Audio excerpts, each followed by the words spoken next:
Hello, everybody, and welcome to the next episode of Stick Together. I am Nick, and joining me today is the one and the only Paul Rushforth.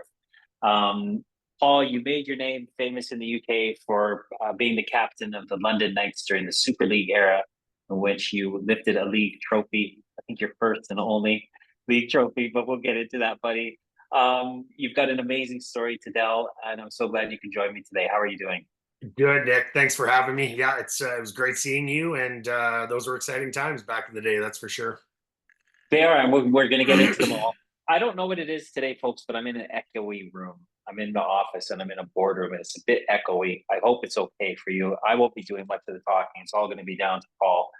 Paul, as you know, the format of this is that you've done one of these formats already. First period, we're going to talk about how you fell in love with the game. Second period is going to be that wonderful time that you spent in London. And then the third period, we'll talk about life after hockey, which, we did this 6 or 7, maybe 8 months ago now. It's like when I first got to Czech Republic, that third period compared to now is going to be a little bit different. And then maybe an overtime period if we have time. But let's get to it, buddy. Right off the bat, let's drop the puck and start the first period.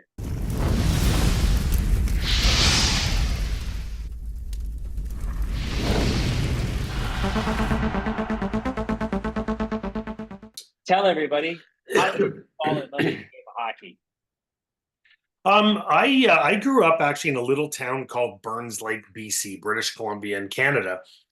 We lived on the lake, and my dad used to shovel off a rink for me every year. And our winters were brutal, but I still remember I'd be out in that outdoor rink. Well, not outdoor rink, sorry, outdoor lake, skating at the age of 3.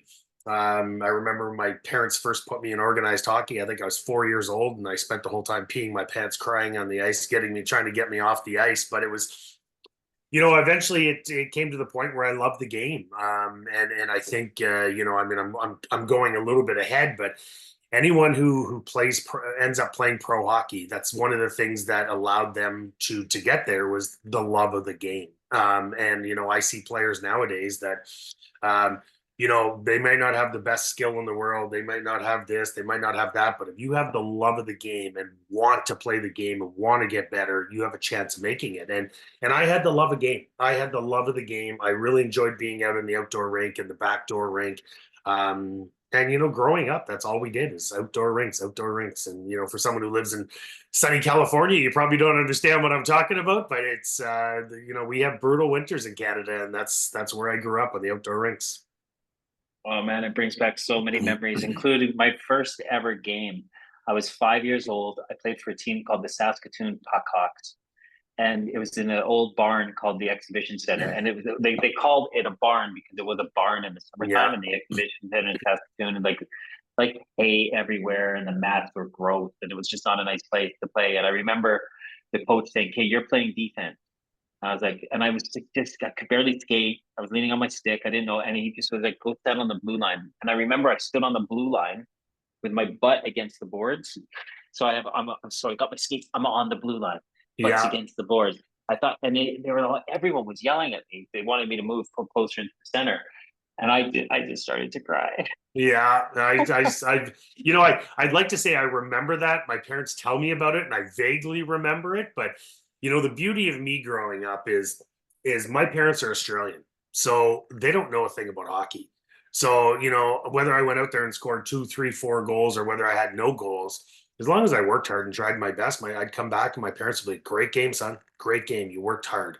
They didn't know much about hockey, so there wasn't, those crazy parents who, have their kid in every extra this and extra that. My parents didn't understand the game. They didn't know the game. They just wanted me to have fun playing the game. And I think that's why I fell in love with the game, is because I had the support of my parents. I didn't have overbearing parents. I didn't have parents who made me do this and made me do that. I wanted to do that. And that's where I fell in love with the game. What kind of sports was your dad into? Being from Australia, was it rugby and Australian rules football and stuff? Yeah, so my dad's lived a really tough life in the way that he's played Australian rules, he's played rugby, he's had multiple surgeries on his neck, on his back. Probably the toughest human being I've ever seen in my entire life when it comes to things like injuries and pain threshold and things like that. But yeah, my dad was not sort of a winter sportsman type of guy. Like he grew up in Australia on the beach, right? And when we moved to Burns Lake, BC, my dad was a doctor, and the reason we moved, he was a young doctor just coming out of med school, wasn't a ton of jobs in Australia. And he answered an ad for a town doctor in a little tiny place called Burns Lake, BC. And he moved from the beaches of Australia to, 40 below and hundreds of centimeters of snow, and that was their first foray into snow, and so he ended up loving the snow, and I played all those winter sports. I see my sister now who lives in Australia, and her kids are surfing and soccer and swimming, and I'm like, God, I'm jealous. I wish I played those sports. I wouldn't be so banged up today.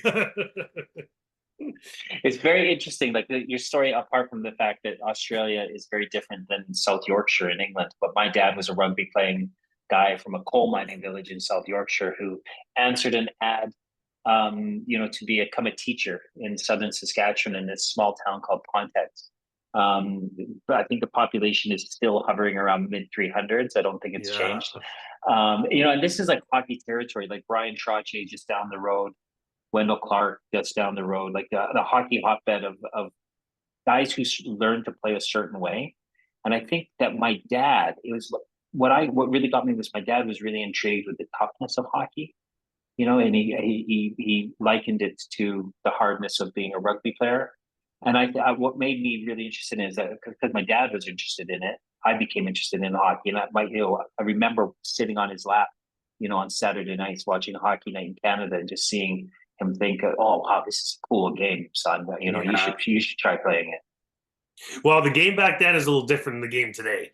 Like the game today is a little more gentlemanly, like, whereas the game back then, although it's super fast and hard, and but the game back then, I mean, it was a tough game. It was really really tough. Rock'em sock'em hockey, they called it, right? So Don Cherry's It, Rock'em sock'em hockey. Yeah, and again,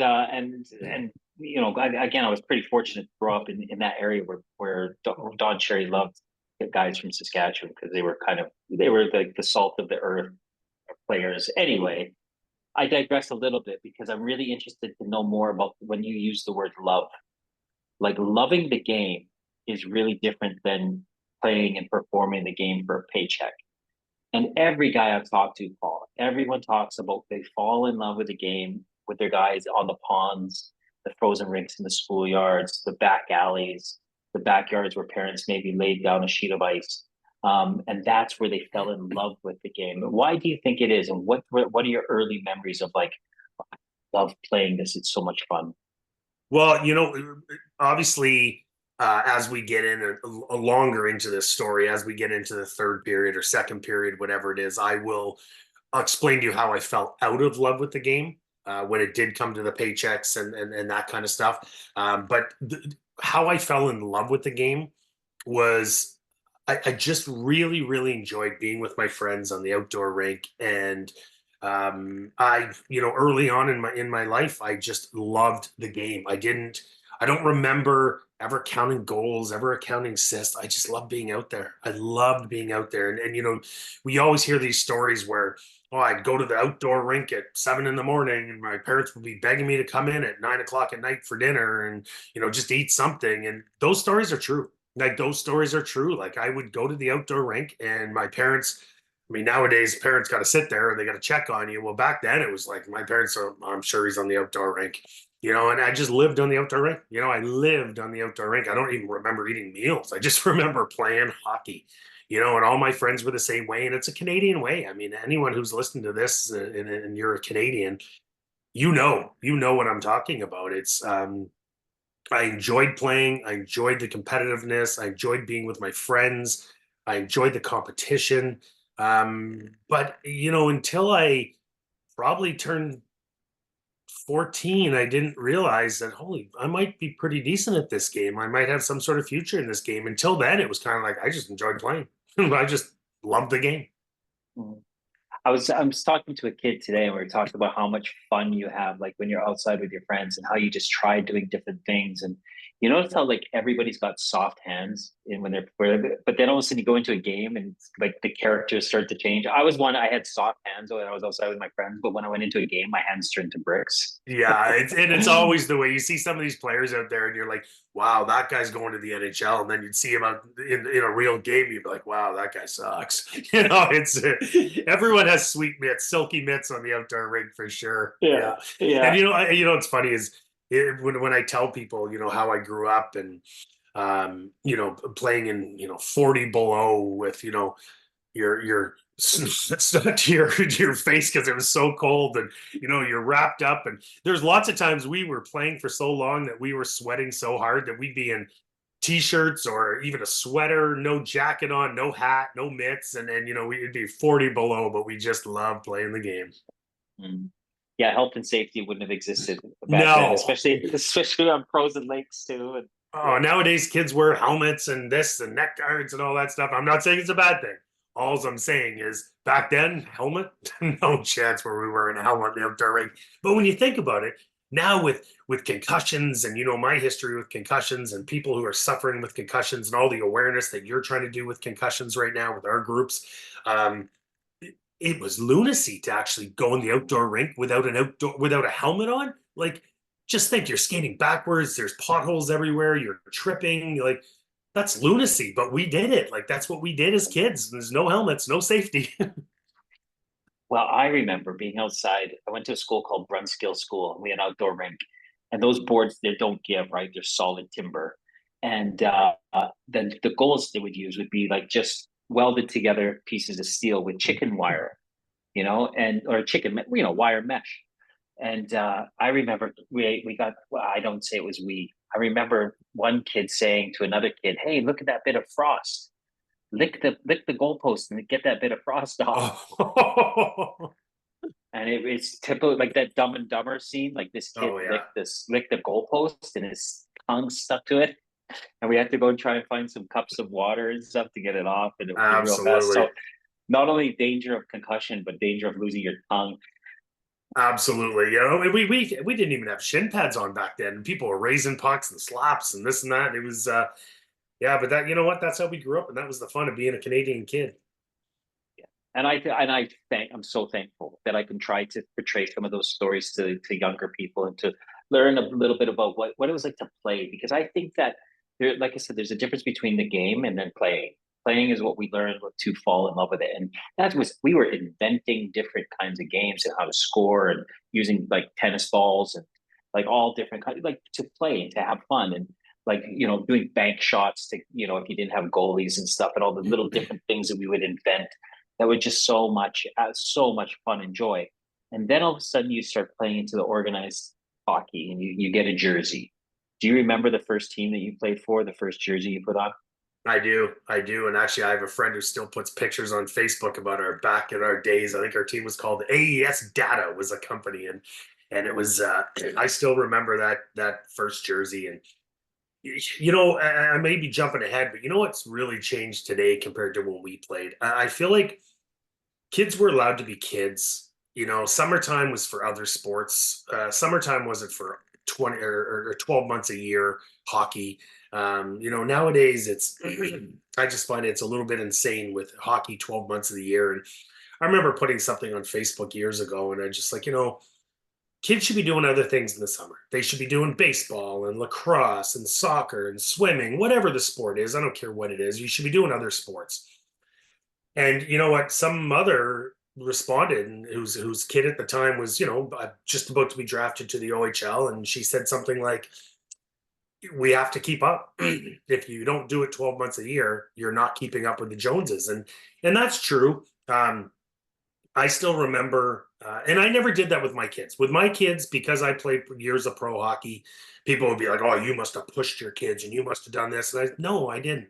I didn't. If my kids wanted it, I gave them the opportunity. If my kids didn't want it, I was fine with that as well. And I had two kids that were very, very, very good hockey players that potentially could have went somewhere. Um, and I don't know if this is something you want to touch in a different period, or you want me to continue on. Well, It's so so that's still it's relevant. It's relevant to yeah, you and how. Yeah. yeah. Like I had one son, Hunter, who's now 20 years old. But back in the day, he was a damn good defenseman. He had a lot of skill. And would he have gone somewhere? I don't know. He might have. He might have not. Who knows? His first year of contact, I mean, kids hit puberty. Kids were up here, and kids were down here. And my son was down there. Like he was a small kid at the time. He'd had two major concussions in his first year of contact, and I said, "Buddy, I'm sorry, man. You're done. You're not going to suffer the way I've suffered with my concussions. You're done. You're playing house league hockey where there's no contact. I'm not letting your brain suffer. You educate yourself and you use your brain, not your body." And then my other son was also he played AAA hockey, hell of a player. And he really fell in love with basketball. And he came to me, and after his first year of AAA, great season. And for anyone who doesn't know hockey, AAA is the highest level you can possibly go where we are in Canada. And he said, "Dad, I really love basketball. Can I play competitive basketball?" And I said, "Well, if you play competitive basketball, keep in mind you've never played, and these kids have all been training for years. So you might make the team, you might not. You won't be able to play AAA hockey anymore. Are you okay with that?" And he said, "Are you okay with that, Dad?" And I said, "Absolutely, bud. I mean, you're not disappointing me." He goes, "Well, but you played pro hockey and blah, blah, blah." I said, "I don't care. I want you to follow your dreams." And he ended up making the AAA or the highest league in basketball and ended up playing house league hockey. And I was more than happy for that. And now he's still playing house league hockey, and he goes out, he's playing against his buddies. They tap each other in the shin pads. They have fun. And that's the way the game should have been. That's how I grew up playing it. And nowadays I believe nowadays it's more of a parents' war. Parents try to outdo each other to get their kids to play in the NHL. And as we progress into our conversation here, and I tell my story, we delve into what I've suffered from and how I've gone through my. And don't get me wrong, I've had some amazing, amazing. I had an amazing career and some great memories. But you see me today, Nick. You see what I'm going through with addiction, with concussions and stuff like that. And I just caution parents nowadays, let your kid have fun. It's not, and when I go through my story, you might be like, "Yeah, kid, maybe you should be playing house league." So, Yeah. anyways, You're right. And I mean, just side note, I saw a meme or something like that on Twitter or Instagram that Connor McDavid's parents spent over $1 million, on over $1 million on getting him to, the end of his junior hockey career. So I'm not saying $1 million is going to make Connor McDavid, but it shows you that there's a heck of a lot of investment that goes into young athletes nowadays that we didn't. but yeah, that we didn't have a lot of extra stuff back then. So No. here's the thing: if my kids ever showed a ton of interest that they wanted to play in the NHL and they wanted to be the best and they wanted to continue on, they wanted extra this, they wanted extra that, I would have had no problem paying for it. But if you have a kid who doesn't really want it, you can't push him to want it. You can't push drive. You just can't push drive. And both my kids had a lot of talent. I don't believe that they had the drive to want to play at a higher level or in the NHL. And so for that, I let them dictate their own hockey, their own junior or their own young hockey career. Okay. Others have that passion. Yeah. Let's fire back to you in that drive. When did you Yes. find the drive? When did you find it? Because this is your first period. You've said you fell in love with the game at a young age. When did you find the drive that was going to propel you into a professional career? I think we talk about my parents being Australian, so they didn't know if I played well or not, and I think at a young age I was one of the top rated players in all of the country. But to me, I didn't mean much to me at the time. I just loved playing the game. And it wasn't until I had agents sniffing around, I had scouts sniffing around me, that I was like, "Holy geez, maybe I'm a decent kind of player," And I'd go to tournaments, and they'd be all the best in the country at these tournaments, and I'd be winning the MVP of the tournament, and I'm just like, "Geez, I might be able to make a career of this." And in the background, my parents are like, "Oh, that's nice, honey." Like they didn't really push me or care really, and it was, I was the it, I was the first 15-year-old ever to play in the Central Junior Hockey League, which is a bunch of men. You know, that you're played up to the age of 21. So I was playing with 18, Mm. 19, 20, and 21-year-olds. And I was, you know, like I said, I was scouted to that league, first 15-year-old ever to play. Most people are 16 and 17 to play in that league. And it was at that point that I was like, whoa, I have an agent right now. People are clamoring to be my agent. Maybe I do have a future in this business. And until then, it was just all fun. And Mm. I found my drive. I mean, I guess I always had drive, but I still wanted to play for fun. But I still wanted to be the best. I still wanted to be the best, and I always had that drive. Um, but I didn't. Hockey wasn't everything for me. Other sports were Mm. just as important. Education was just as important, even though my mom will tell you different. But I wanted to be smart. I wanted to use my brain as well. So I had drive in just about everything I did, Nick. Just about everything. I know that. I know that. How did you guys end up in Ottawa?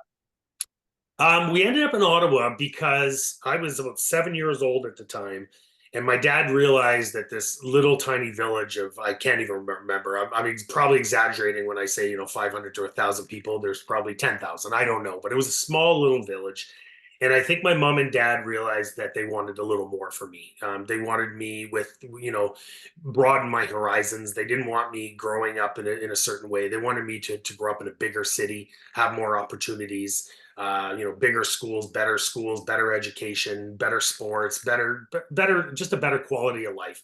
So my dad and my mom decided to move to Ottawa, and when I was 7 years old. And I've been in Ottawa ever since. Besides the years of away playing pro hockey, I'm an Ottawa boy and born and raised. Well, not born and raised, sorry. From the age of 7, I've been in Ottawa.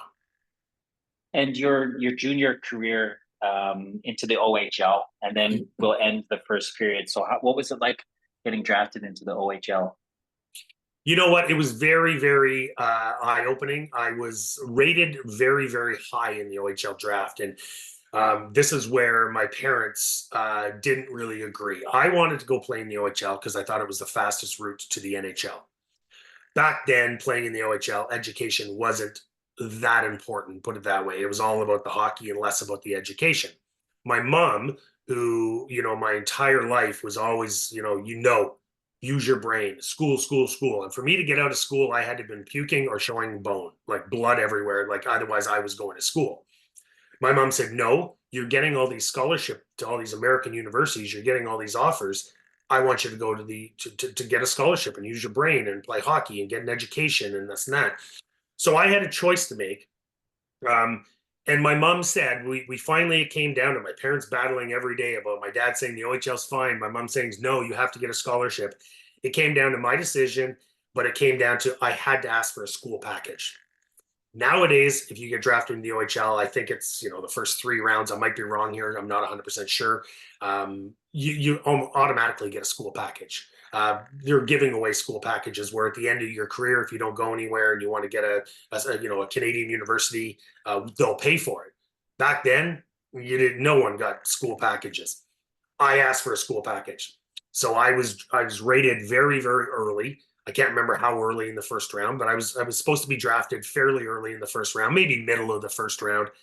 Um, and because I asked for a school package, I ended up getting drafted in the 7th round because I asked for an education. So it really, really hurt me asking for that. But you know what? In the end, it's I that was very important to my mom, which made it very important to me. And it was important to my dad too. I mean, my dad's a doctor; he's brilliant. So I mean, it was very important to my dad. But he understood that the OHL was my best route to the NHL at the time.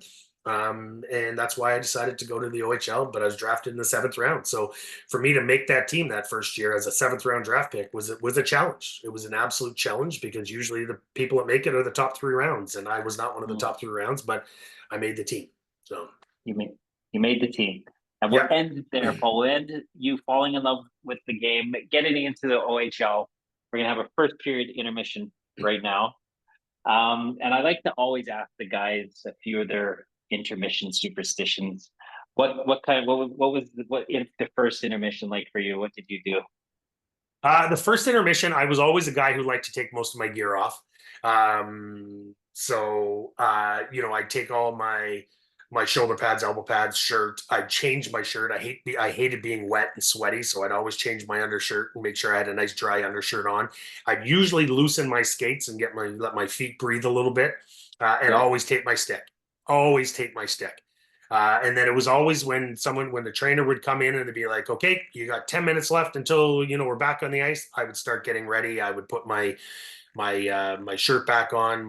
But you know what? There was a lot of people in that locker room that were very serious. It was, you don't bother me. I'm focused on the game. And then there's others like myself. I enjoy just shooting if I can say the S word, I'm shooting the shit with the boys. Shooting the shit. Okay, Yeah. I was shooting the shit with the boys and having fun. That was the type of guy I was, and I wasn't too superstitious. I mean, mine is getting my left side of my gear on before my right side of my gear, eating a certain way at a certain time. So I guess I was superstitious, but yeah, that's my first period intermission strategy.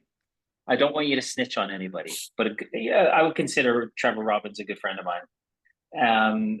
Really great guy. And I'm actually slowly working on getting him to be on on this Stick Together podcast. I'm trying to go through his wife and see if she'll convince him to do it. But what was Trevor like? Because everyone talks about how these goalies are like laser focused, but what was Trevor like in the intermissions? So Trevor and his wife Shade were wonderful, wonderful people. They were two of my very close friends when I was playing over in London. So I'm not telling anything behind his back at all because I love Trevor. But you want to talk about insane. This guy was laser focused. Yeah. Game day, when he knew he was playing, he was scary. You don't look at him, you don't talk to him, and literally, sometimes I would forget.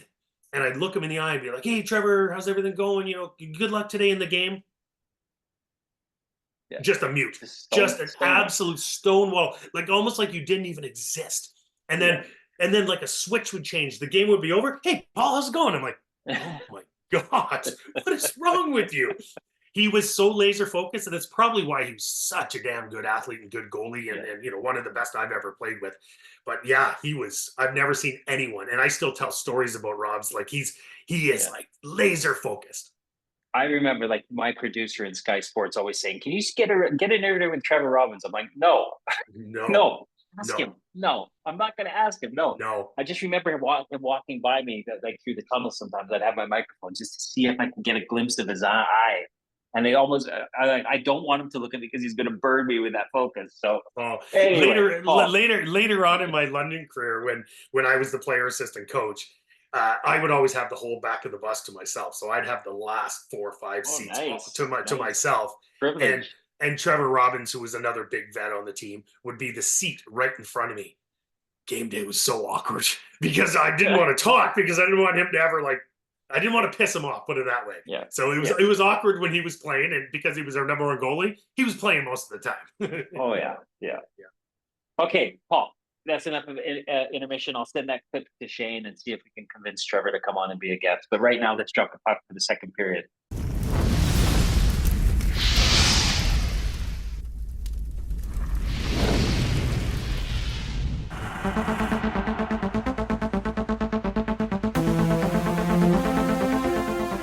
Now, you've had 4 successful seasons in the OHL and then drafted into the East Coast Hockey League. So tell us what was it like for you to be presented with your professional career that you've been searching for? It was exciting. There was lots of ups and downs. I mean, I lived in some amazing places. Very excited to get drafted to the Buffalo Sabres. I was drafted in 1992 in the 6th round. I think it was 130 or 131 overall in the draft. It was very exciting. I remember my first training camp. I remember it was after my first year in the OHL. I remember going to training camp, and I was in training camp with Pat LaFontaine and Dale Howard-Chuck and Dominic Hasek and eventually Grant Fuhrer, Anderchuk, like some of the best. It was very exciting to hang around those guys, but very early on, my first training camp, I was like, holy crap, this is fast hockey. Like, this is fast. And I was like, I don't belong out here. This is so fast.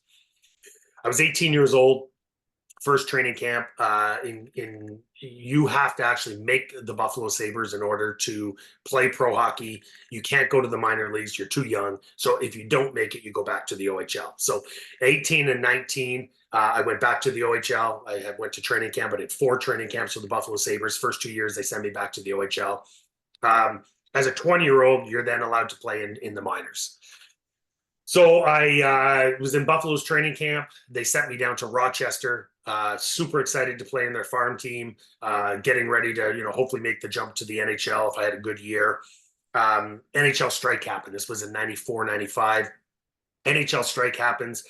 Buffalo sends down 8 guys who are like kind of their younger guys to send down 8 guys to continue playing as the strike happens, and kind of makes me the odd man out. They give me the opportunity to either, sit in the stands most of the games and play occasionally, or go down to the East Coast Hockey League and you know, um, and actually be a stud and play. I'm under an NHL contract, so I've signed a 4-year contract with the Buffalo Sabres, so I'm getting paid American League money. They sent me down to Charleston, South Carolina, living on the beach, and I just fell in love with Charleston, South Carolina. Um, some of my fondest days were probably my first 2 years of pro hockey in Charleston, South Carolina. I absolutely loved my experience there. The fans were passionate. I enjoyed hockey. I was one of the better players because I was under NHL contract that year. I think the strike ended in December, January. They called me back up to Rochester, and believe it or not, I was kind of disappointed. I was having so much fun in Charleston, living on the beach and just enjoying that beach life. And but I went back up to Rochester that year. And it was, let's just say, my experience in Rochester kind of shaped me, I believe, into how I turned out. I believe how I turned out later on in life. Um, I feel like I've played for some of the hardest, toughest coaches anyone's ever played for. In the OHL, I played for Larry Mavety, who was actually in the movie Slapshot, and he was one of those old school coaches, slash, hit, grind, fight, all that stuff. Then I was in my first couple of years. I was in North Bay. I played for Burt Templeton. He was the coach in that Russian Canada series in '72 that started the brawl between Russia and Canada. So he was a lunatic, like a lunatic coach. Then I'm up playing in Rochester. I'm playing for John Van Boxmeer, who's the same kind of man, just a miserable, if I could say the word, he's an asshole. And then probably the coach that pretty much shaped me, that pretty much ruined a lot of my self-esteem, ruined how I felt about myself. Um, I'm not going to say some of the things I feel like he might have drove me to, because that's unfair. But most people know this guy because he's still coaching in the NHL, and that's John Tortorella. I have no love for that man. I think he's the most evil man ever to grace the planet. I'll tell the story how my first year playing for Torts, he had a bit of a war with Buffalo. Buffalo wanted me playing because I was a prospect. Torts didn't like me. Torts didn't like the way I played. Torts was a miserable man, and when you're in Torts' doghouse, it's like good luck trying to get out of it. I was in Tortorella's doghouse. He just didn't want to play me. Plain and simple, didn't want to play me. In fact, there was a couple. I went through a stint of probably 7, 8, 9 games sitting in the stands as a Buffalo draft pick, being paid by Buffalo, sitting in the stands, and Torts was like, "Tough luck. I don't like the kid." And Buffalo's like, "No, he needs to play. He's our prospect." And Torts didn't give a shit. So it really shaped my self-esteem. I didn't feel good about myself. I believe at the time I probably turned into a bit of a binge alcoholic. When I say binge, meaning we didn't get a lot of opportunity to have some beverages, but when we had that opportunity, I'd probably drink more than most people would drink. So I believe I turned into a bit of a binge alcoholic. And it was at that point we went over, because we were the Rochester Americans. We went over to Davos, Switzerland, and represented USA in the Spengler Cup. Even though I'm Canadian, most of my teams were Canadian. We represented USA in this Spengler Cup. Well, we had a few injuries, and Torts was actually forced to play me. So we went over to Davos, and we were playing against Glenn Anderson, who used to be Gretzky's running mate. Sylvain Turgeon played in the NHL for years. Like, we played against some high-end studs in this European Cup. And and he had to play me. And I remember I don't know where I was in the scoring, but I was high up on my team in scoring, and I played really, really, really well. And we came back to North America, and I'm sitting there thinking, okay, I'm going to get some playing time now. I played so well over there. Right to the stands. He sat me in the stands game after game after game. And it was at my last year under contract with the Buffalo Sabres. And I called my agent and I said, listen, I've now played 4 years of pro. I'm not getting an opportunity at all. And I said, I don't care. My dream of playing in the NHL right now is pretty much lost from this man who just refused to give me a shot. And I'm not saying poor me, poor me. Maybe I didn't back in the day. Maybe I didn't deserve the shot. I don't know. But I deserved an opportunity because I feel like I did prove myself. And he just took that away from me. Evil, evil man. And I feel sorry for anyone playing for Tortorella. I called my agent. I said, listen, I don't care where I play. I don't care what league it's in. I don't care if it's a crappy league, a great league, the best league, the worst league. I want to play hockey. Get me somewhere. So Buffalo agreed. It was near the end of the year. Buffalo agreed to let me out of my contract if I could find a team that would pay me what I'm being paid in the American Hockey League. Basically, reimburse Buffalo for my pay. I found a team in the East Coast Hockey League in Birmingham Bulls who said, you know what, we'll pay him that, which at this time was unheard of what they wanted to pay me because they just weren't making that much of the East Coast Hockey League. They agreed to pay me that for the rest of the season. And I went down to Birmingham, played for an amazing coach, had amazing people down there, fell in love with the game again. Fell in love with the game again because it was fun. Hung around the boys every day. We had a blast. And then then my NHL contract was up. And I just at that point said to myself, you know what? If I'm going to play pro hockey, I want to play in some of the best cities I could possibly play in and just enjoy my life and enjoy myself. So I got to play in places like Louisiana, Lafayette, Louisiana. Obviously I told you about Charleston, South Carolina. I played in Fresno, California. I played roller hockey in San Jose. Like I played in some amazing, amazing places. And I always believe my career was shaped by experiences, and there's always that fork in the road. You can go this way or that way, and that experience brought me to Birmingham, which playing against a team called the Louisiana Ice Skaters, I just fell in love with the city. I fell in love with the fans. They're a new team, and it was passionate.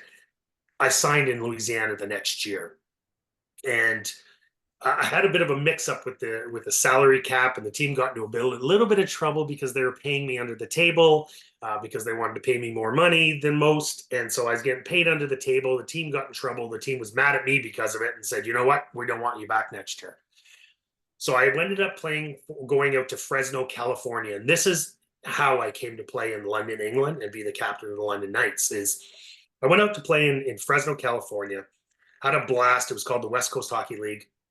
And at the end of the season, the coach came to me and said, "Paul, I coach the professional roller hockey. It's in the summertime. I'm coaching the San Jose Rhinos. We'd love you to come play." And I said, "Roller hockey? I've never been on roller skates before and stuff like that." And it gets to the point where you're as good on roller skates as you are on roller blades as you are on skates. Like I stopped just like in hockey. Like it was crazy how good we became in roller hockey. And I said, you know what, I'll give it a whirl. So we packed up, we went to San Jose, played there. In our division was, Las Vegas, Anaheim, Dallas, and Phoenix. And we're playing in all the NHL arenas. And at that point, we played against Vegas. And the coach of Vegas was none other than Chris McSorley, the brother of Marty McSorley. I played a very physical style. I was able to score, but I played quite a physical, bit of a dirty style. And Chris McSorley, just like his brother, was a hard-nosed, loved the hard-nosed type of play. And he approached me after one of the roller hockey games and said, "Listen, I'd love for you to come join me with the London Knights next year. It's a very competitive hockey league. There's lots of ex-NHLers. There's lots of, bubble players. There's guys who have never given their shot, kind of like myself. Would you come?" And I was like, I never thought about that. And so I did a little more research. I was playing half the games, getting paid double the money, a car and a house, and I got to experience London, England. I was like, you know what? Let's do it. Let's do it. So my first year there, I was playing for Chris McSorley. It was just what an experience. I was living in one of the best cities in the entire world, as you know, Nick, because you've lived there for years. playing for a man I respected, um, and playing with a great group of people. Chris McSorley, he kind of shaped the way European hockey was played. Instead of being a nice finesse game, he brought over every tough guy, every guy who could play but could also fight, bang, and hit, and all that. And our team, we basically brawled our way to the championship. Yeah. I was the one, every year I used to watch them hoist the Stanley Cup, and I used to cry because I was like, I just want to hoist a cup. And I was lucky enough to be the captain of that team, and we won the championship, the league championship that year. I actually scored the natural hat trick in that game, which brought my gloves and my sock into the Hockey Hall of Fame, which I'll tell that story later because that's hilarious.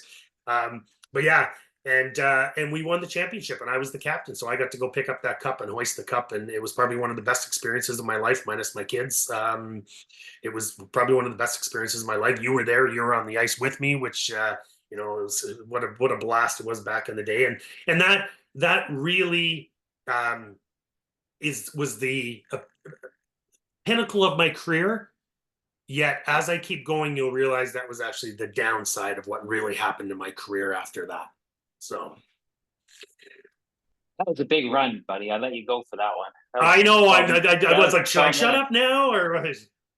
But you know what? I screwed it all up by saying you got drafted into the East Coast League. So I knew you. And the thing is, I know your story. I know you got drafted by Yeah. Buffalo, but your first year in the East Coast League was your first pro year. But um, uh, lots to unpack there. And I want to the fact that you had a coach like Tortorello, that you just any sane person listens to this guy in an interview and you just know that he's an egomaniac, and he rules out of fear. I wonder why people like that are still allowed to, be in charge of coaching a hockey team because it's so destructive. Like everyone thinks, oh, he wins championships, he does this, he does that, but I'm sure he's not. I mean, I know he's a winning coach, but you think about the harm that he's done along the way, you know, and we want to live in a world where sport is so full of enjoyment and fun and experience, competitiveness and grind and people lifting cups and winning championships. But you don't want to think that a coach whose own team gets hurt under his leadership. And I think this is where all sports, needs to start to reflect on the culture of coaching, because this ruling over fear and grudges, like like benching and not even putting you on, like on the bench, but putting you in the stands, you're a healthy scratch. Or just because of it's a clash of personalities or whatever. It's just so unfair. So, my heart goes out to you there, but I'm also extremely grateful that you ended up in London because I do like it was a long time ago, but I do remember being on the ice and grabbing those interviews with you and you had tears in your eyes, and you were just like, and when the mic wasn't around, you're like, Nick, I've done it. I've lifted a cup, Yeah. and I just remember it. I remember like, wow, this guy is like your emotions. I was like, buddy, like like I was almost like thinking, calm down, but you were so emotional over that this like you could almost, now that I know more about the story and what Tortorello did to you and stuff, like you could almost like it's kind of like this volcano exploding of joy of like, fuck, I've just lifted a championship for the captaincy. For the Super League hockey was really, really good. I mean, It it was was the damn highest good. quality. It was really good hockey. I don't think people understand, how good that was compared to the elite league today.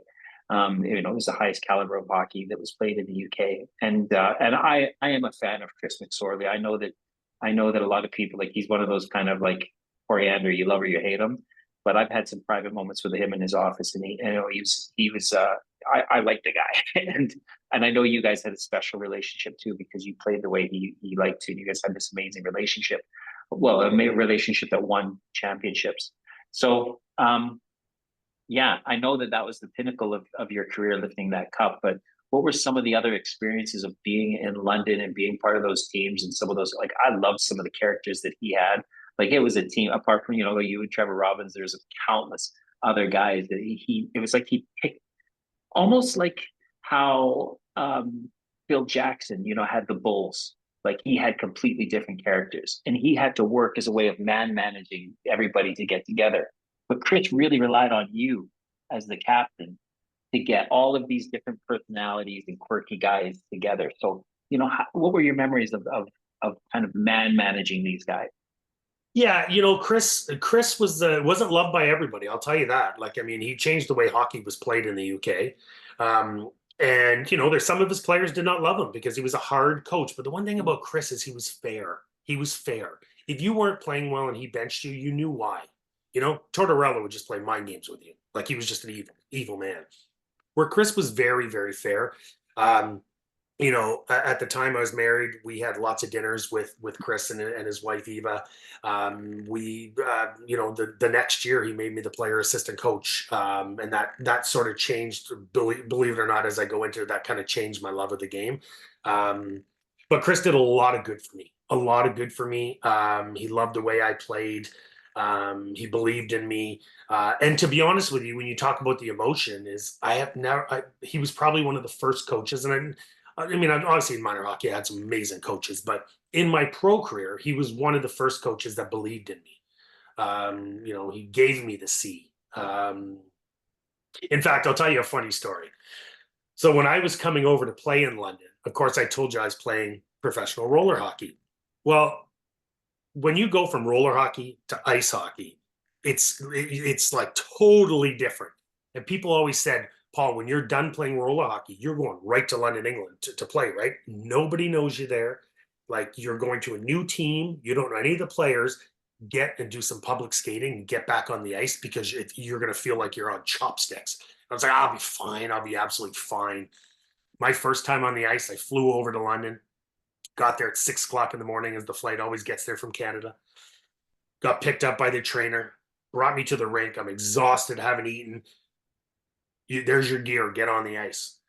So we go to get on the ice, and oh my God, I was Bambi on ice. I was literally Bambi. I couldn't skate. I was like skating on chopsticks. And I remember the players staring at me. And I remember them going to Chris going, who is this guy? And Chris is like, trust me, the kid knows how to play. And they're like, he can't even skate. This is our captain. He can't even skate. And I remember the first 3 or 4 practices, I remember Chris coming to me saying, hey, I watched you play. You were pretty good. What's going on? I'm like, just give me a chance. I'm learning how to skate again. But it was hilarious at the it was terrible at the time, but hilarious now when I think back. But Chris, through all that, stuck with me. Told the players, trust me, the kid is a player. The kid knows what he's doing. Just trust me on this one. And and he had showed lots of faith in me. In fact, at the end of the year, I remember him saying to me, Paul, I don't know what's going to happen next year. Whether I'm going to leave or what's going to happen. I need you to accept a role, and I need you to trust me on this. And I said, well, what's the role, Chris? He's like, I want you to be the player assistant coach. And I'm like, player assistant coach? I've never heard of that. What does that involve? He says, well, you're going to practice with the team in the morning, and then in the afternoon, you're going to come into the office and you're going to book all the flights and the hotels and the meals for road trips. And you're going to help me with this, and we're strategizing with this. And we're going to go over video, and you're going to help me be the video coach, and blah, blah, blah, blah, blah. With that comes a significant pay raise. And I was like, you know what? I kind of, I'm getting near the end of my career, even though I was 27 at the time. But, I'm banged up. I'm injured. I've had multiple concussions. I'm suffering a little bit. I'm like, you know what? Maybe it's a way to get into coaching. So Chris is like, listen, they're only giving me a short window, an opportunity to have a player assistant coach. I need you to accept this and trust me. And I'm like, well, I don't know if this is what I want, Chris. He's like, accept the job and trust me. I trust you. So I accepted the job. It was kind of the turning point of where I fell out of love with the game. The next year, I found it very hard. I was a player's player. I loved playing with the guys. I loved doing things with the guys. I loved everything about being a hockey player. In fact, when I retired, the thing I missed the most was the camaraderie. It wasn't the game. It was the locker room. It was being with the boys and hanging with the team. And just think all your best buddies are in a room every single day, all day, and just hanging together, working out together, doing everything together. What happened after that was I'd have to go into the room. And Chris would be like, yeah, so, I'm not really liking the way this guy's playing. I think I'm going to bench him next game, or I'm going to put him down to the fourth line, or I'm going to sit him in the stands and stuff like that. And then I had to leave that room and then run into that guy who was one of my best buddies at the time. And he'd be like, hey, I think I'm playing well and this and that. And I was like, I had to shut my mouth. And I think I struggled with life as the hockey guy, but also loyalty to Chris as the player assistant coach. And it was so hard for me because I'm a very sensitive person. I love people. I love my teammates. And I kind of knew what was happening to my teammates before they knew what was happening to my teammates. And I found that was really, really, really hard. And, Chris moved on and went to coach Geneva, still coaching to this day, just, a wonderful coach, very successful. Uh, and I had other coaches. And I think the player assistant role kind of took my love of the game out of really enjoying the game. And I think that's what eventually, along with concussions, forced me to pretty much retire from the game eventually at the age of 30, which I mean, like most people are playing until mid 30s, maybe sometimes even late 30s. I retired at 30 years old, mainly because of concussions. I had a young baby. I wanted my baby to be around, my daughter to be around my parents at the time. And I told myself, if I ever play this game for a paycheck, I am done. My last year in London, England, I went back. I went back actually in a little bit out of shape, which I've never done going back to any season. I always prided myself in being in shape and working my hardest and being a fit specimen. I actually went back probably 5 to maybe even closer to 8, 10 pounds out of shape. And for a hockey player, for the normal person, they're thinking to themselves, okay, you gain 5 to 10 pounds. That's nothing. You can lose that no problem. As a hockey player, that's a lot of weight. Um, had a tough start to the season, didn't have my best end of the year, but I was playing for a paycheck at that time, and that's when I knew I was retiring from hockey. Tough decision, but I just knew that when I started saying I'm playing for a paycheck now, it just wasn't worth it to me. What a way to end the second period, buddy. Yeah. I'm not really needed much in this. You're asking the right questions, bud. You're asking the right questions.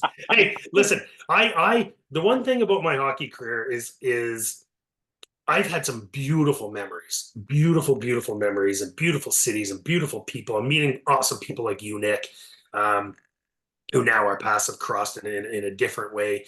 Um, but it's also shaped me to who I am, and I think we're probably going to get into a little bit of who I really am today, and it's taken a lot away from me. It's given me a lot, but it's taken a lot.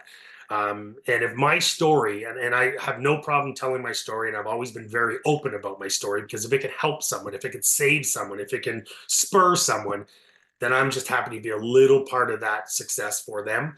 Um, and I mean, yeah, I ramble. I ramble because I'm passionate about what I've been through, and I just hope one day it's going to help somebody or spur somebody.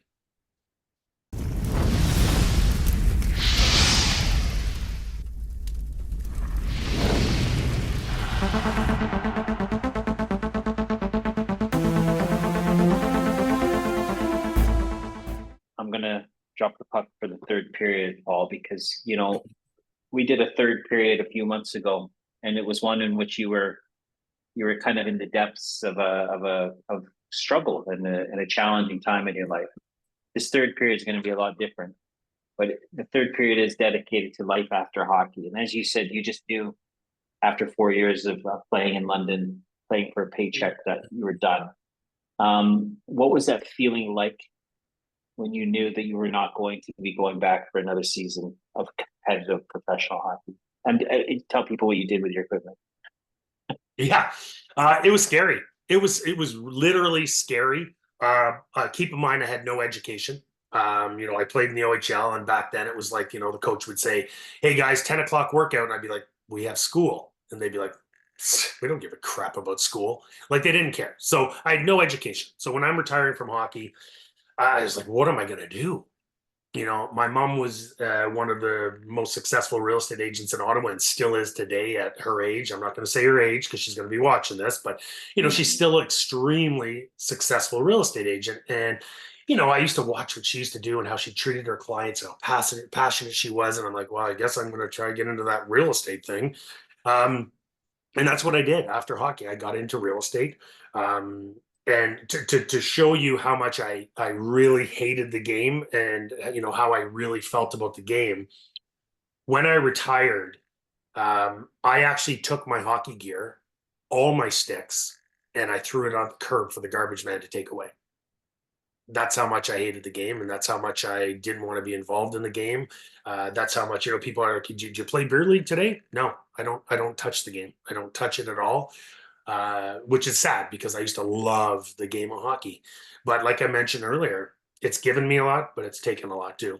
And I think it's probably, I'm going to think it's probably taken more than it's given.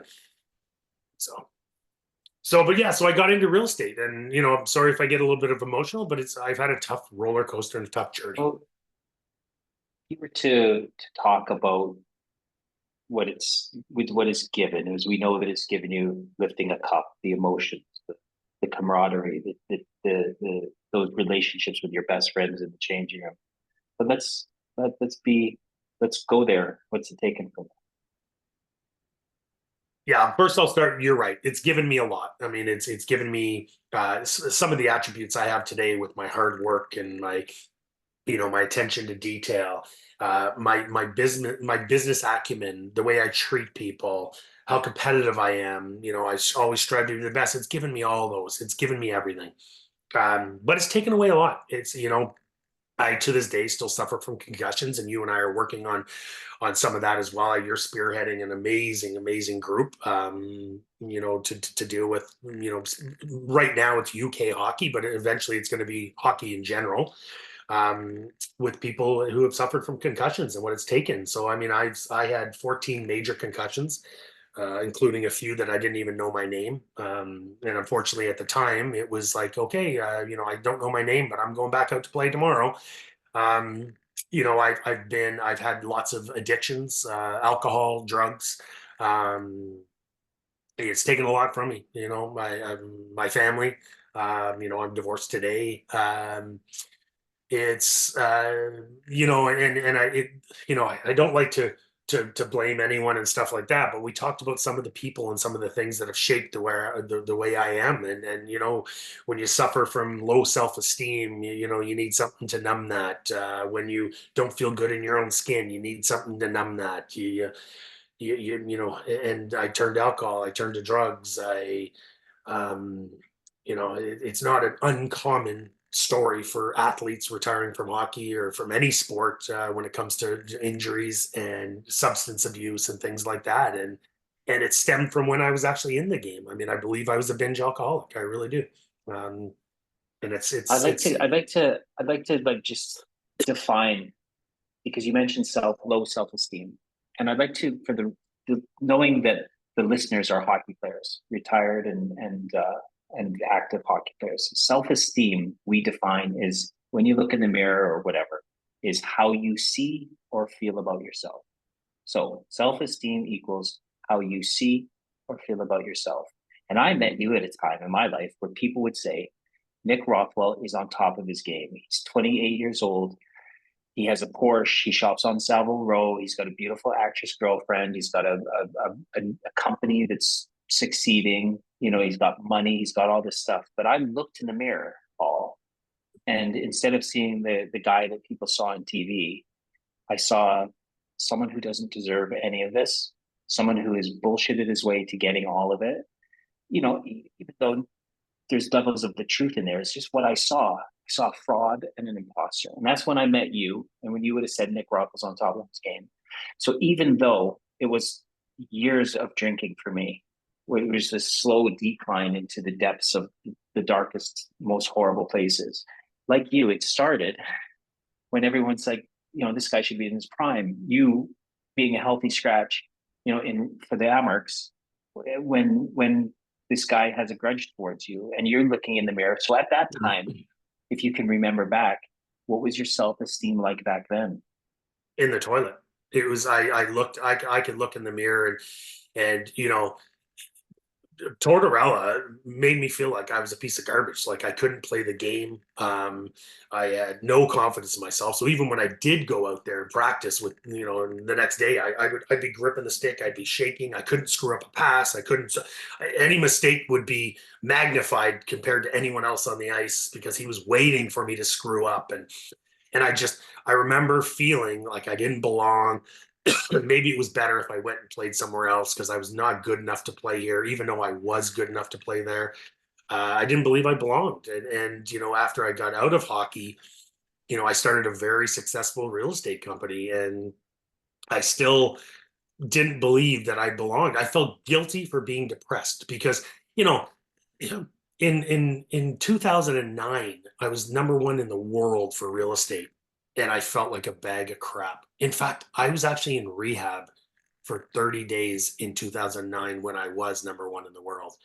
That's how I felt about myself, right? And it's I'd look in the mirror and I didn't see the person that everybody else saw. And whenever someone would say, you're the best, you're this, you're that, I'd spiral down because I was like, I'm an imposter. I'm not, I'm a fraud. I'm this, I'm that. And I was so low on myself that the more compliments that I got, the worse I felt about myself because I didn't believe I deserved it, you know? And it's taken me a long, long time. And even to this day, I mean, you and I are working together with some of my demons right now. And there's days I wake up, Nick, and I still don't believe I deserve it. I'm working one of the biggest things, and this is one of the biggest things you can give your kids is confidence and self-esteem. Help them with their self-esteem and their confidence because as an adult, it's a struggle. It's a struggle when, and I think about all these hockey players who are coming to the end of their career or even in their career and getting beat up by their coaches and getting, made to feel like a bag of shit. It's tough. It's tough. And, it's, I still remember my kind of my breaking down point, and I think a lot of people will resonate with this. I remember being up on stage, and it wasn't long ago. It was, when I say not long ago, it was in the last probably 6 or 7 years, and I'm up on stage teaching people in front of thousands of people in real estate. And I'm at the time, I'm probably have a couple drinks in me, and I'm feeling like a bag of crap. And people are sitting in the crowd going, "Whoa, how do I be like this guy?" Excuse me. And this girl stands up and she says, I don't mean to be forward, but I wish I was you. And I kind of just broke down. Like I literally sat on stage and cried. And I said, be careful what you ask for. And I went into all my demons. I went into all my demons. I said, be careful what you ask for. Here's what you don't know about me. I've been in rehab before many times. I've done this. I've done this. I've done this. I've been this. This is how I felt about myself. My self-esteem's here. This, that. It was just complete silence. Complete silence. And after I got off on stage, I had a lineup of people, just a lineup of people wanting to say thank you. And so many people came up to me and said, oh my God, I feel the same way. If you're feeling that way and you're where you are, I should feel right the way I feel. And, there's people just saying, thank you for letting us know that you are normal and you feel the same way as we feel. Some people came up to me and said, you know what? I'm struggling with alcohol too. What do you recommend? And it was probably at that point that I went from potentially, I didn't see this, but in their eyes, I went from superhero to super normal. Right. And that was a kind of an eye opener for me. And it was like a weight was lifted off my shoulders, that I was doing something right. I was doing something right and helping people. And, I'm not saying that's where things change because my life is still spiraling out of control. And, I've still managed to run a successful business. But, for anyone out there that's listening, whether you're, first of all, alcohol doesn't and drugs don't discriminate. It doesn't matter if you're a doctor, lawyer, homeless, this and that. It doesn't discriminate on who you are. Depression doesn't discriminate on who you are. Low self-esteem doesn't discriminate on who you are and where you've been and what you've done. Uh, there's more people out there that are struggling than people know about. Everyone's got a story. Everyone's got a past, and Even now I'm telling this, you know what I'm going through right now, Nick, and I'm almost feel like a fraud trying to give advice to people when I'm trying to get advice myself, right? Like it's and it's over the years, I think everything that I've gone through from my hockey career to everything, relationships, to everything I've gone through I feel like I've been dragged through the mud, and trying to come out on the other side is a struggle. It's a struggle trying to work on my self-esteem and my confidence and knowing that I'm worth it, knowing that I'm good enough. It's a struggle every single day that I'm sure there's lots of people that are feeling the same way as I'm feeling right now. And it's a struggle every single day. In that last our we'll call it part one, the one that we did 6 or 7 or 8 months ago, which was it was entitled Repurpose. We changed it, right? We're on to this now. But your third period was, you were right in it. Right now, the thing is that you are almost 2 months sober from everything. I'm gonna get emotional, buddy, because tell you what, people don't understand the places that we've been in 2 months of sobriety, dude, is like man, it's a miracle. It's a miracle that guys like you and I can go 24 hours, let alone 2 months. Yeah. You're at the point where your story is the most vulnerable, right? Right at the beginning. And that's when people who are going to listen to this go, I resonate with that. Just what you were talking about, like when you were on stage, people coming up to you. So like everything you're saying now, where you are right now is where you're meant to be, right? It is, and that's it. You are where you're meant to be, and you're feeling the things you're feeling because this is not numbed by alcohol or anything else. And that's why you say it's a struggle, but that's life.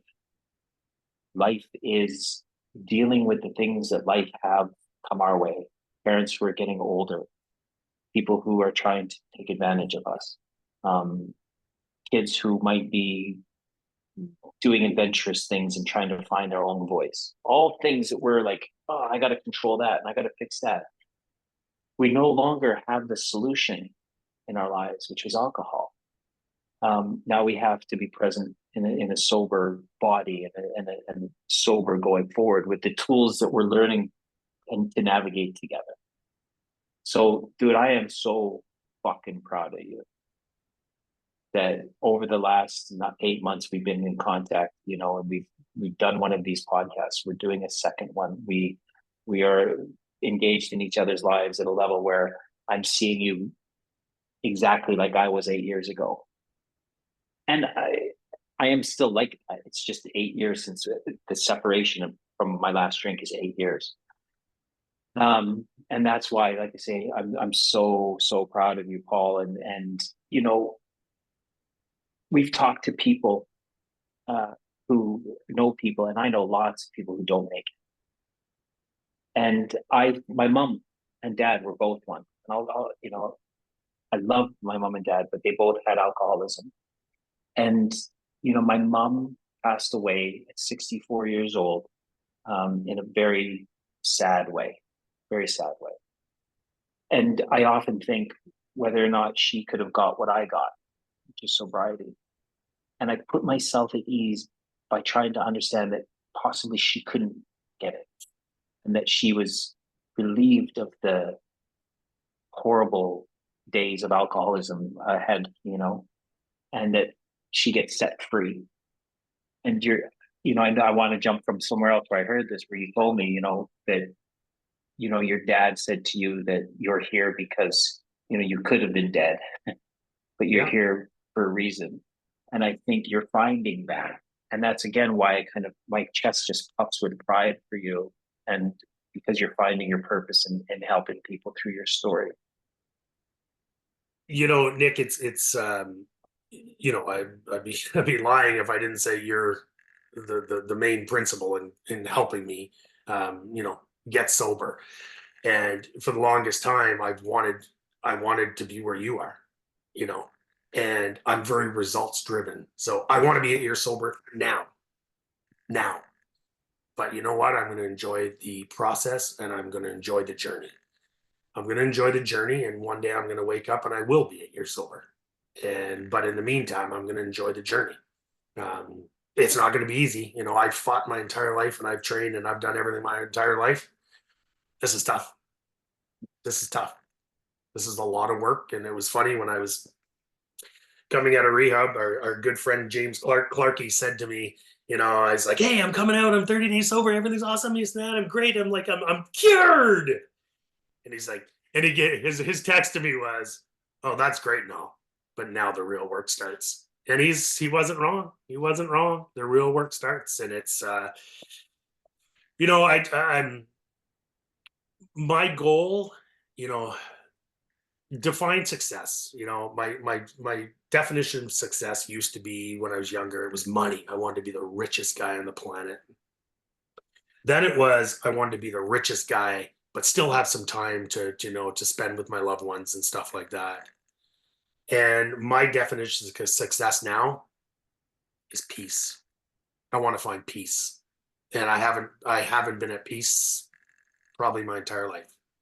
I want to find peace, and that's my goal right now is just to be at peace.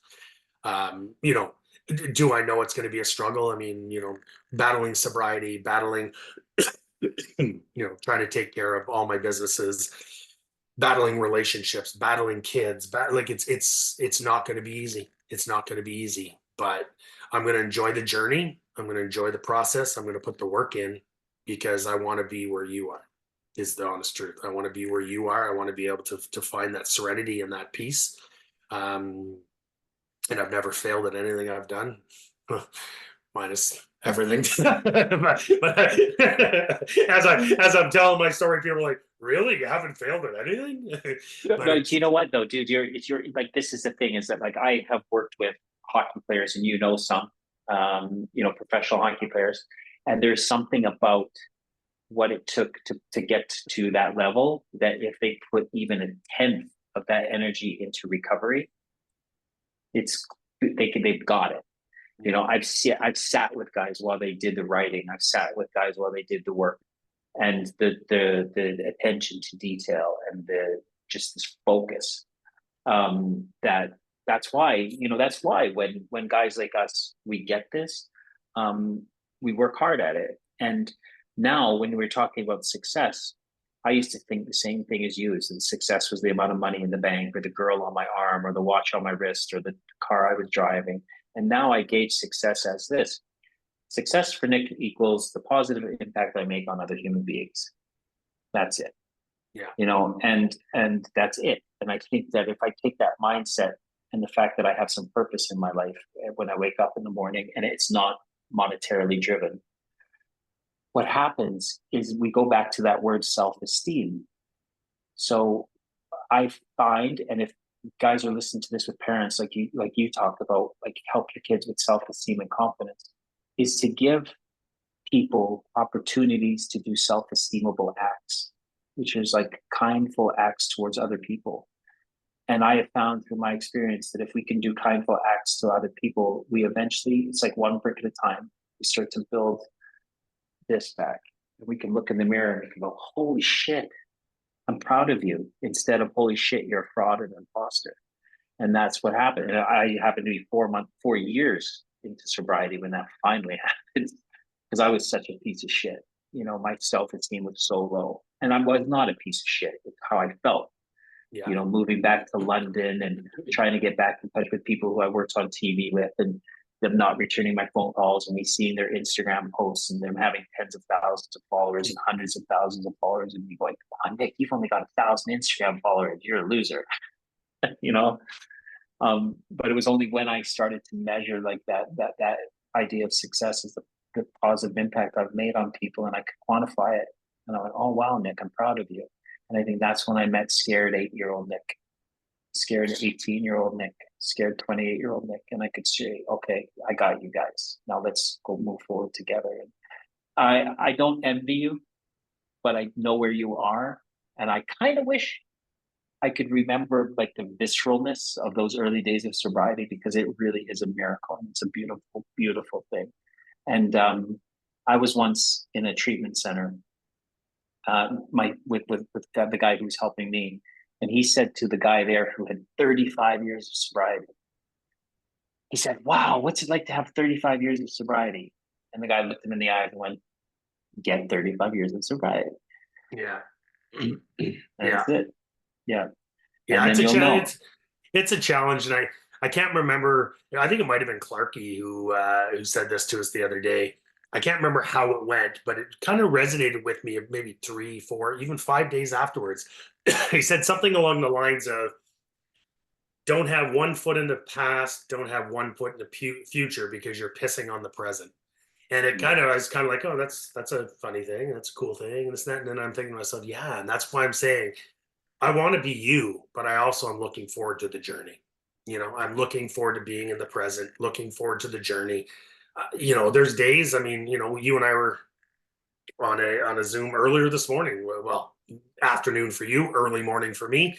But you and I were on a Zoom, earlier, and just that Zoom alone took me out of a funk. I felt like I went to bed last night in a funk. I didn't sleep well. I woke up in a funk, and in fact, I almost thought to myself, you know what, I'm going to call Nick. I don't even want to do this shit. And that call this morning got my mindset to where it needed to be. This has helped me. If I can help somebody, like you said, I, if I can help somebody, I feel like I'm doing my job. And people are always like, well, why are you sharing so much? You still run this big real estate company and stuff like that. And I'm like, I get it, but the people who I'm helping serve, they're probably struggling too. And if they can learn something, and people can, if I can help anyone, it's worth its weight in gold. And that's why I appreciate you. At first, when I was going through my struggles before, getting help, I remember thinking to myself, why the hell is he doing this? What's in it for him? Like, why is he doing this? And I now get why you're doing this. I didn't at first. I was just like, why? I don't get it. Why is he wasting time with me and not making a penny off me? Why is he doing that? I don't get it. And then I realize now why you're doing it. And I just hope to give back in the same way that you're giving back. Well, it's what we're doing with this stick together tribe. Is it like you said, you had a funk this morning, and then you get on a call with a couple of guys, and all of a sudden you're through the funk.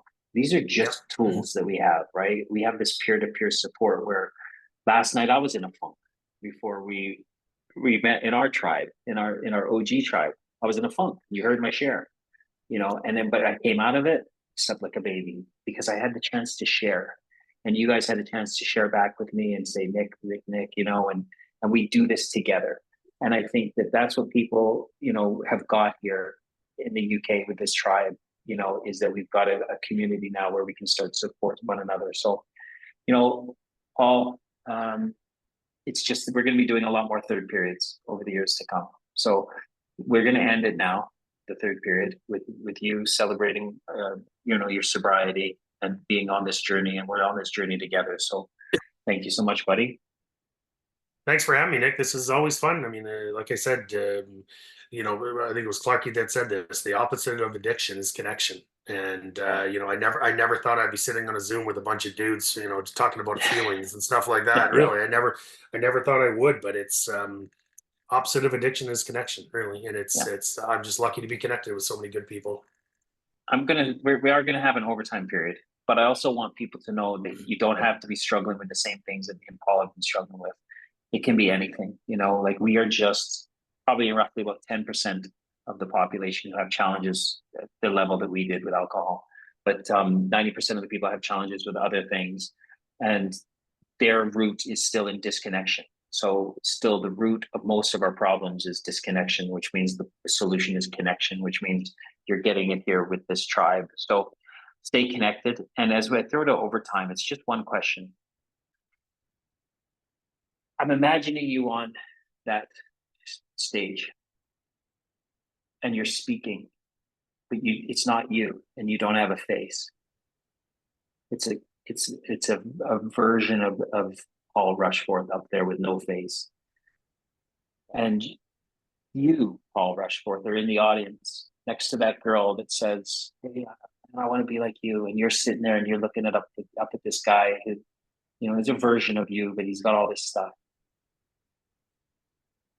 And then he says what you said. I'm struggling. I've had all these things going. But you, Paul Rushforth, are in the audience listening to this guy say this stuff. And all of a sudden you find yourself in that line, ready to shake that guy's hand. What do you say to him? Am I struggling right now? Am I the guy struggling? You're the guy, the same point. Yeah. Yeah. I would say thank you for your honesty. Thank you for your vulnerability. Thank you for your share. I believe that you've probably helped a lot of people. I know you've helped me. Um, it, everyone's looking for that superhero, and everybody looked at me as that superhero. But I think once I became vulnerable and honest, I believe I was that superhero. Being that imposter up on stage was not a superhero. Me being brutally honest was being a superhero. So I would probably say, thank you for what you've given me. Thank you for your vulnerability. Thank you for your honesty. Thank you for making me believe that I am worth it and that my struggles are real, and that there is an avenue to get help. And thank you. That's exactly what I would say. So now you've just said that to yourself. That's beautiful. Yeah. Yeah, very good. That was good, Nick. That was good. But you're right, and that was one of the kind of the eye-opening epiphanies, sorry, of well, put it this way, I remember it like it was yesterday, and I remember breaking down and being real and raw and honest. And it was probably the first time in a long time that I actually said, I'm proud of you. You did good. You did good, boy. So I was actually very proud of myself for doing that. And people were like, oh, why would he say all these things and tell everybody all this? But I bet you a majority of the crowd was like, wow, thank you. Thank you. Yeah. So maybe later when you got a chance to just reflect, go look in the mirror and say what you just said to me. Say it to you again. And those words, I'm proud of you, because I'm proud of you. And go look in the mirror and you say it to yourself. And that is a self-esteemable act. That is purpose. And that's what the path that I'm so happy to walk with you today, Paul. So thank you so much for joining me today. Thanks for helping me on this journey, Nick. I really, really, really appreciate it. And I just hope more people reach out to you and try to get that peace that they're looking for. And it's possible. It's possible. I'm still finding it, but I'm on my journey and I will find it. Yeah. Thanks everybody for joining us for another Stick Together Tribe podcast. I don't know. I'm hoping the audio is okay for you. My AirPods just died. So I'm hoping the audio is okay for you, but don't forget to join us soon for another episode of Stick Together. Until then, it's bye for now.